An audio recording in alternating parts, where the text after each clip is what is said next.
அருட்பெருஞ்சோதி அருட்பெருஞ்சோதி தனிப்பெரும் கருணை அருட்பெருஞ்சோதி எல்லா உயிர்களும் இன்புற்று வாழ்க கொல்லா நெறியே குவலயமெல்லாம் போங்குக. திருவருட்பிரகாச வல்லப்பெருமான் இந்த உலகுக்கு வாழ்த்தளித்த சுத்த சன்மார்க்க நெறியினை பல்வேறு நூல்கள் மூலமாக வெளியிட்டவர் தான் திண்டுக்கல் சுவாமி சரவணானந்தா அவர்கள்.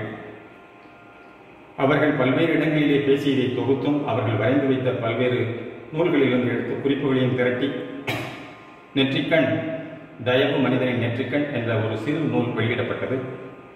அதிலே இதுவரை 3 பகுதிகள் அன்பர்களுக்கு ஒலி வடிவிலே தரப்பட்டது. இன்றைய நாளிலே 4வது பகுதி ஒலி வடிவிலே தரப்பட உள்ளது.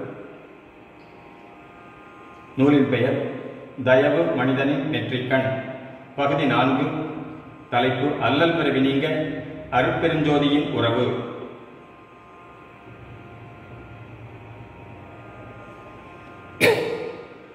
ஆன்மாவுக்கு மேலும் மேலும் உடல் உரு வருவதும் போவதுமாய் இருக்கின்றது. அப்படி ஓர் உடல் பெற்று இவ்வுலகிலே வாழும்போது பலவாகிய அவத்தைகள் ஏற்பட்டு அல்லல் ஊற்று அழியவே நேருகின்றதாம். இத்துன்பமும் அழிவுமே ஆன்மாவை நன்னிலைக்கு ஏற்ற உதவுகின்றனவா?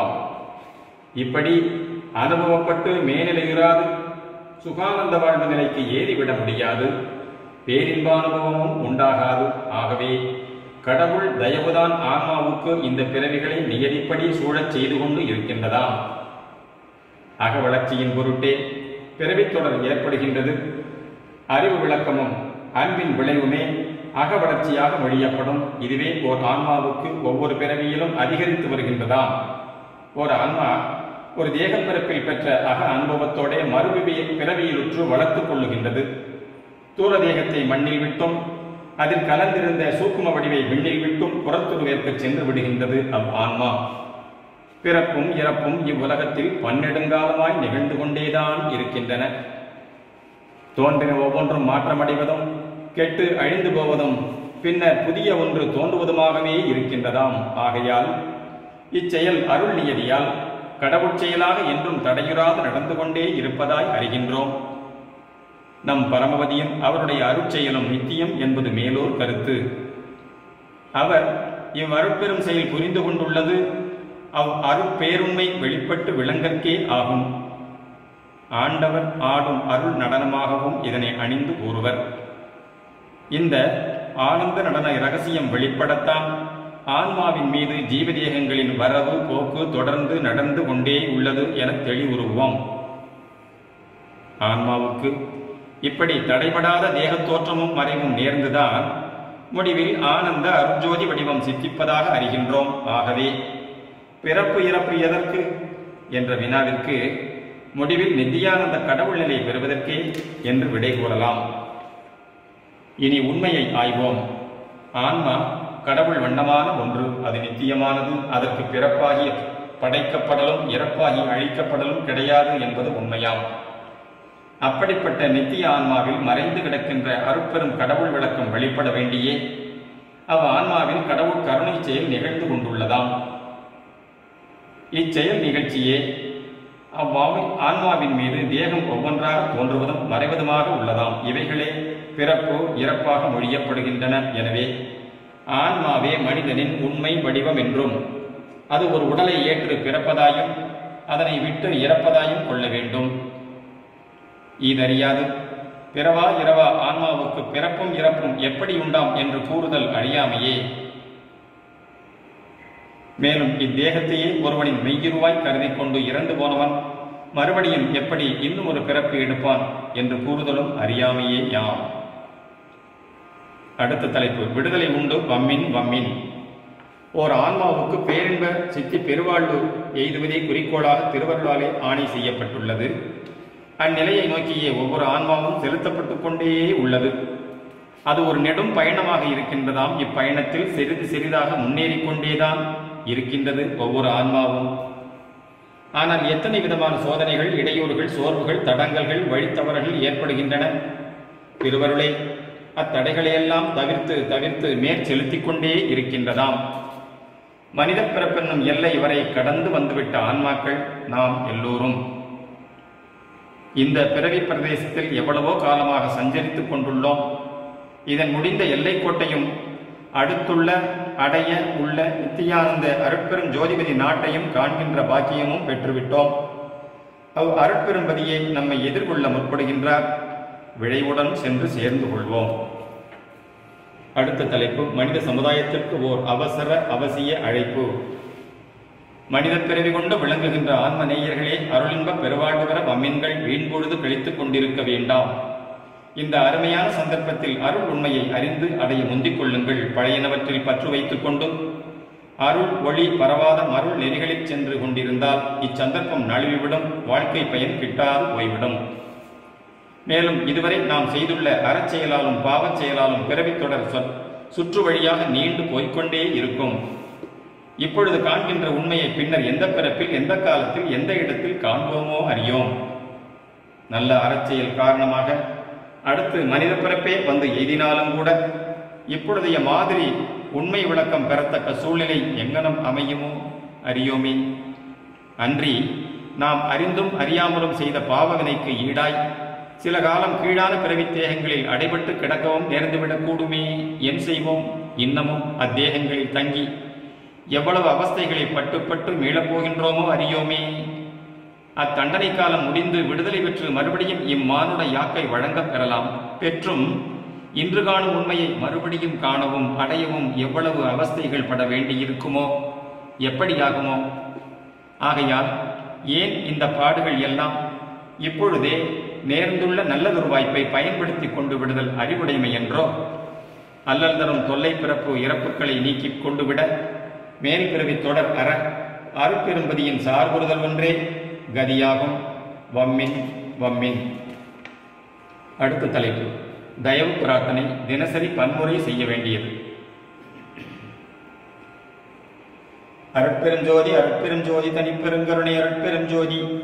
சத்திய ஞான சபையிலே அருட்பெருஞ்சோதி காட்சியை வழங்கியதோடு இது சமயம் இந்த நம் உள்ளமாம் சிறநடு அருட்பெருஞ்சோதி தயவு ஆலயத்திலே எழுந்தருளியுள்ள தனிப்பெரும் தயவு கடவுளே, உலகம் எல்லாம் தயாநேயத்தால் ஒத்து வாழ்ந்து உயர் இன்பில் தழைத்து ஓங்க தயவு செய்தல் வேண்டும். தயவு தெய்வமே, ஒன்றாகிய நீயே ஒவ்வொருவரின் அக ஆன்மாவாயும் அகப்புற உயிர் ஆற்றலாயும் புற உடல் உருவாயும் தோற்றியுள்ளதை உள்ளிருந்து உணர்ந்து ஓர் உரிமை சகோதரர்களாய் அறிந்துள்ளோம். இது கொண்டு வாழ தயவு செய். இதுவரை தயவு கடவுள் உண்மையை அறியாது புலன் இச்சை மிகுதியாலும் தேகபோக பற்றாலும் வேண்டுதல் வேண்டாமையாலும் எப்படியோ நிலையற்ற இன்பதுன்ப வாழ்விலே எவ்வளவு அவத்தைப்பட்டு அழிந்து வீண்போனோம். நலம் பெற கருதி எத்தனை மெய்ஞான விஞ்ஞான உலகியல் சாத்திரங்களையும் கற்று சமய மத கொள்கை கோட்பாடுகளால் தெய்வீக வாழ்வு பெற பற்றோடு முயன்று கொண்டும் இருக்கின்றோம். இவைகளுக்கெல்லாம் ஆதார அருட்பரம்பொருளாய் உள்ள ஒன்றான தயவு கடவுளாய் உனை கண்டு நிற்கின்றோம். இந்த அருட்பெருஞ்சோதி சந்நிதியிலே எல்லோருக்கும் எல்லா நன்மையும் அருளி வாழ்விக்கும் உண்மை பொருளாய் அறியப்படுவது நீயே என்பது தெளிவு. எவரின் தலைநடு உள்ளும் இருந்து ஒளிரும் உன்னையன்றோ சிவ முதலான அகச்சமய தெய்வங்களாகவும் மற்ற எல்லா புறச்சமய தெய்வங்களாகவும் வேறு நாம ரூப சக்தி சித்திகளோடு விளங்குவதுமாய் கண்டு போற்றி அடைந்த பேறு உலகறியும். பக்குவ மெய்யறிவு கொண்டு மெய்ப்பொருளை காணாது அபக்குவத்தால் வேற்றுமை தோற்றப்பற்று காரணமாக இதுவரை தயா ஒருமை உரிவு கொண்டு வாழாது பாழ்பட்டது போதும். இறைவா தயை புரி. கடவுள் ஒரே ஒருவர் என்பதும் அவரே தனது உண்மையை ஒவ்வொருவரின் உள்ளத்தும் சிறிதாக வெளியாக்கி வந்து முடிவிலே மனித வடிவிலே தன் முழு இயலும் வெளியாக்கி கொண்டு நித்திய ஆனந்த வாழ்வோடு திகழ வருகின்றார் என்பது உண்மையாகும். சர்வ வல்லமையுள்ள நிறை இன்பக் கடவுள் ஒருவரே என்றென்றும் உள்ளவர் ஆவர். அப்படியுள்ள நித்திய பரந்தானே பல கோடி மக்களாய் புற உலகில் தோற்ற மாற்ற மறைவு ஆகி கொண்டுள்ளதும் மெய்யே. இன்று தனிப்பெரும் தயவு ஆக ஒவ்வொருவரின் அகமிருந்து அனகமாக நிறைந்து விளங்க வரும்போதும் அவர் ஒருவரே பலராய் மரணமிலா பெருவாழ்வுடன் திகழவுள்ளதும் சத்தியமே. எனவே மக்கள் சமுதாயம் முழுமைக்கும் இத்தயவு மூலம் பெரிய நிலைத்த இன்ப வாழ்வு உண்டாகப் போகின்றது உண்மையாகும். ஆகையால் இந்த சிறநடு அருட்பெருஞ்சோதி தயவு ஆலயத்தையும் தயவு பதியையும் உளங்கொண்டு நல்வாழ்வு பெற வேண்டுவோம் நாம். தயவே தயவு செய்.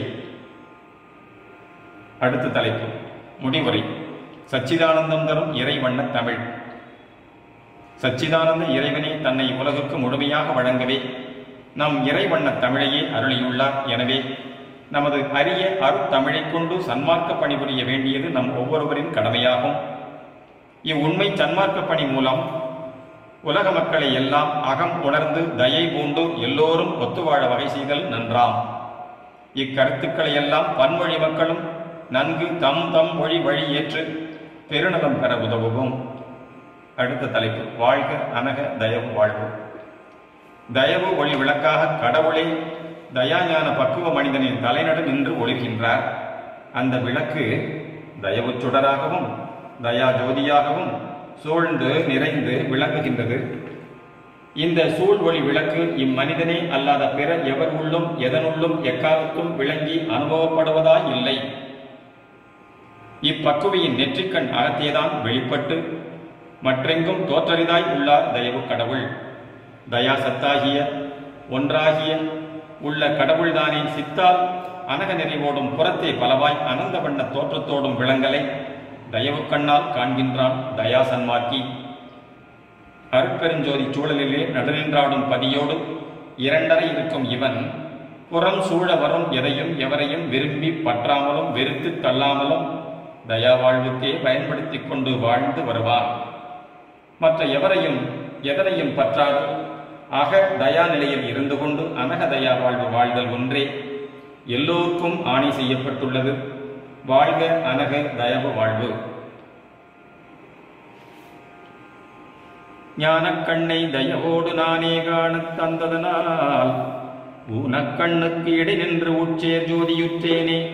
வானஞ்சூழும் வெளியெல்லாம் மயங்கும் தயவு ஜோதியலால் ஈனஞ்சேரு மலவடிவை எங்கும் காணேன் என்னேயோ. பீடுடை வாழ்வு பெற்று இவன் என்றும் பேரின்பம் உறக்கு நீர் விழைந்தால் பீடுடை வாழ்வு பெற்று இவன் என்றும் பேரின்பம் உறக்கு நீர் விழைந்தால் மூடுடை ஞான கண்ணினை திறக்க மோனமாய் மனோன்மணி வீட்டில் ஏடுடை தவளத்தாமரை மீது இயல்பெற இருந்திடுவீரே. காடுடையுலையில் கடுந்தவசித்த கடுகிய கண்ணினை பெற்றார். மலர்விழி என்னும் உபநயனம்தான் மன்னுனம் ஆன்ம நோன்மணியே. மலர்விழி என்னும் உபநயனம்தான் மன்னு நம் ஆன்ம நன்மணியே. அலவுலகத்தே அரிகண்ணன் என்று அணிமொழி கற்பனை செய்தார். பலமொரு பொன்னம்பலத்திலே காணும் பதிபதம் ஒன்றிது மற்றோர் நலமருள் பதத்தை நன்னிடாது இன்னும் நயனந்தான் மூடியுள்ளதுவே. தயவொடு உயிர்க்கு இரக்கமே பூண்டு தங்குவீர் உருவண்ணலிடத்தே வயவொடு இங்கே மனமது ஒன்றில் மலர்விழி திறந்திடும் சிறிதே. கயவரக் காணும் காட்சி சேர்சித்தால் கர்வமுற்றழிந்திடலாக நயமுற எல்லாம் நாம் எனக் கண்டு நல்தய உருவுறல் வேண்டும். நயமுற எல்லாம் நாம் எனக் கண்டு நல் தயா உருவுறல் வேண்டும். தயவு பார்க்க. அடுத்து நெற்றிக்கண் கதவு திறக்க விண்ணப்பம். திருக்கதவம் திறவாயோ திரைகளெல்லாம் தவிர்த்தே திருவருளாம் பெருஞ்சோதி திருவுரு காட்டாயோ. உருக்கியமோ தூற்றெடுத்தில் உடம்புயிரோடுடமும் ஒளிபயமே அக்குறமே உணர்ச்சியருளாயோ. கருக்கருதா தனிவடிவோய் நின்னை என்னோட் கலந்தே கங்குல் பகல் இன்றி என்றும் கழித்திடச் செய்யாயோ. கருக்கருதா தனிவடிவோய் நின்னை என்னோட் கலந்தே கங்குல் பகல் இன்றி என்றும் கழித்திடச் செய்யாயோ. செருக்கருதா தவக்கருளும் சித்திபுரத்தரசே சித்தசிகா மணியே என் திருநடநாயகனே